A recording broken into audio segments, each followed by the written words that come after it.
Perfect. Perfect. Perfect.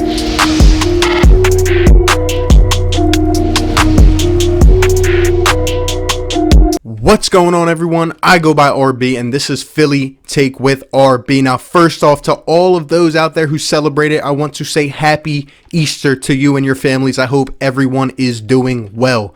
And if you have been enjoying these videos that I've been doing over the last couple days detailing specific players that the Sixers should go out and trade for, I'm going to need you to go ahead and smash that like button. And if you're new to the channel and you want to stay updated on some great Philly content, we'll go ahead and hit that subscribe. We're closing in on 500 subscribers, which is crazy to me, man.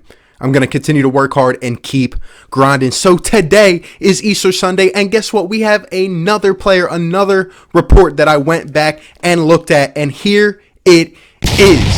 Harrison Barnes. Yes, Harrison Barnes, who is 27 years old, has played for the Golden State Warriors, has a ring, played for the Dallas Mavericks, and is now currently a member of the Sacramento Kings. Yes, 27-year-old Harrison Barnes could potentially be a trade target for the Sixers this off season. So Harrison Barnes, when I think of Harrison Barnes, I think of a dude who has a lot of experience. I think of a dude that will come in and be a decent, adequate player on an offense. I think he can at least handle himself on defense. I think he's a decent addition to a team. I really do. Now, when I looked at this report, they were saying that he could possibly be sent over with Bjelica, who I believe wanted to come to the Sixers before and actually turned us down. That was actually pretty funny. But I wouldn't want him, by the way. I wouldn't want Bjelica on this team. I don't think he does much. But if we were to get a Harrison Barnes, what would it look like? Would we get rid of Al Horford? Would we say goodbye to Tobias as well? I know we've been talking about those two in the last few videos. I believe that if Harrison Barnes were to come to the Sixers, obviously Al Horford would have to be in the deal to the Kings. I do think he has been coveted by the Kings, and they would like his services along with those young guys there.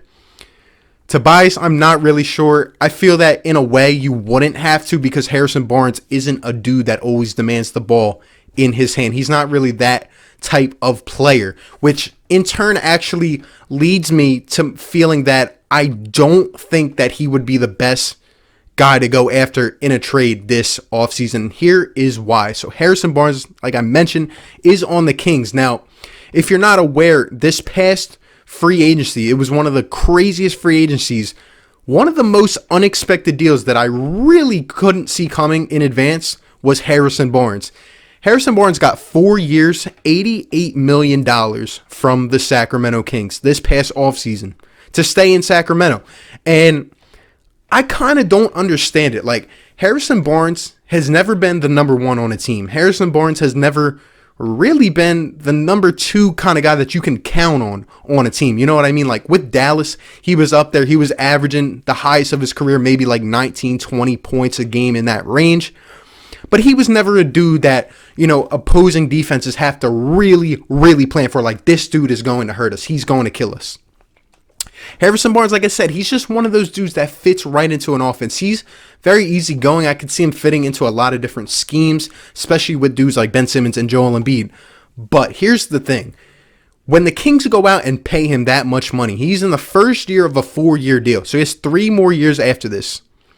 Harrison Barnes is currently the highest paid player on the Sacramento Kings, along with Buddy Hield. Buddy Hield is currently on the first year of a 4-year, $94 million extension. Him and Harrison Barnes are the leading guys when it comes to money on that team. First off, I don't understand, like, why did the Kings go out and pay Harrison Barnes this much? Over the last couple years since being traded to the Kings, he's averaged just about 14 points a game, 5 rebounds a game, 2 assists a game. He has not been paid, you know, for the talent and the services that he is providing. Honestly, he is being way overpaid. I even remember an interview that I watched before this past offseason. I think it was with Richard Jefferson, and they were talking about, you know, would he decline his player option? Would he actually go out and test his free agency, test his value? And he actually did, and somehow got more money out of it. Like, it's kind of blows my mind that he's making $22 to $24 million a year. It really does.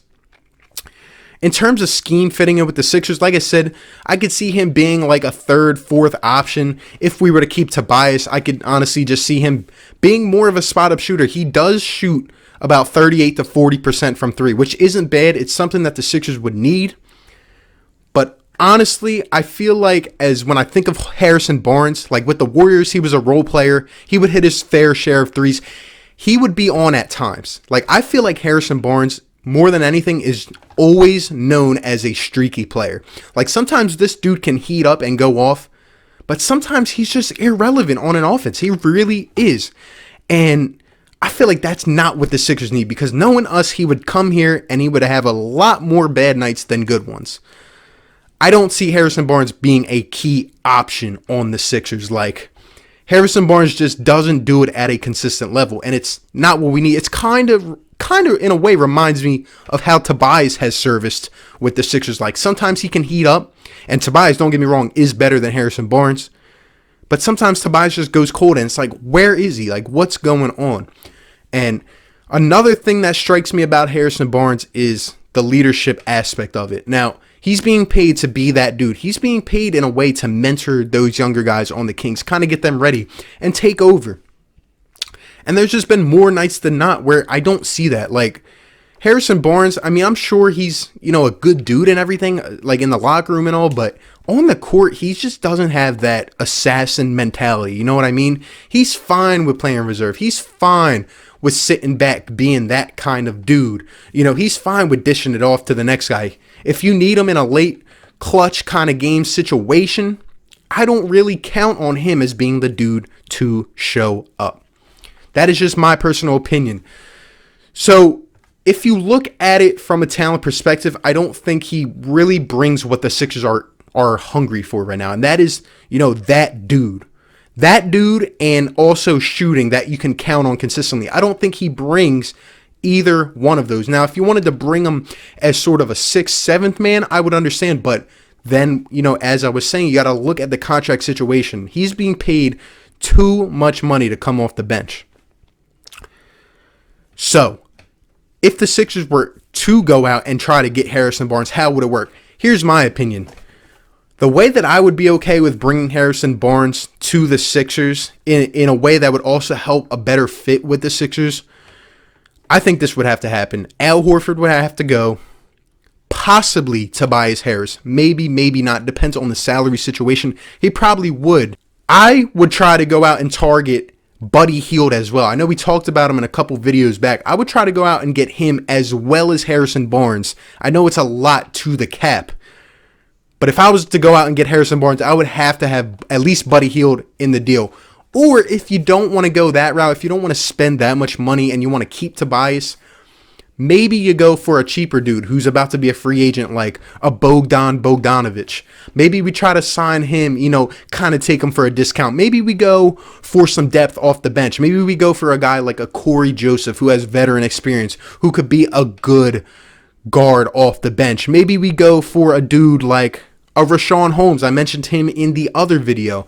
Maybe a Harry Giles, some depth off the bench, because that's what we need, honestly. We need to be a sound team, at least 1 through 9, 1 through 10.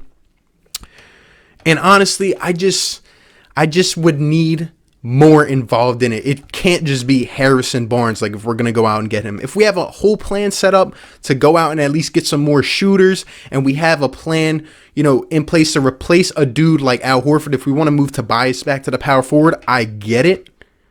But Harrison Barnes has to show up. He has to be that dude, Maybe we could be creative, get a third team involved in a trade. Maybe we could swap some picks. I don't know. But overall, I'm going to go with no on this one. I don't think Harrison Barnes would be a quality trade for the Sixers. I just don't see anything special out of him. I don't see that wow factor, Like, he hasn't developed like some of these younger dudes are. And he's definitely not a number 1 option. And I don't even think he's a number 2 option that you can always count on a team. I would say no to Harrison Barnes. Let me know all your thoughts down below. Should the Sixers go out and pursue a guy like Harrison Barnes in the offseason? Let me know all your thoughts down below. Be sure to like, comment, and subscribe. I appreciate all of you, and I will catch you on the next one. Peace. Perfect.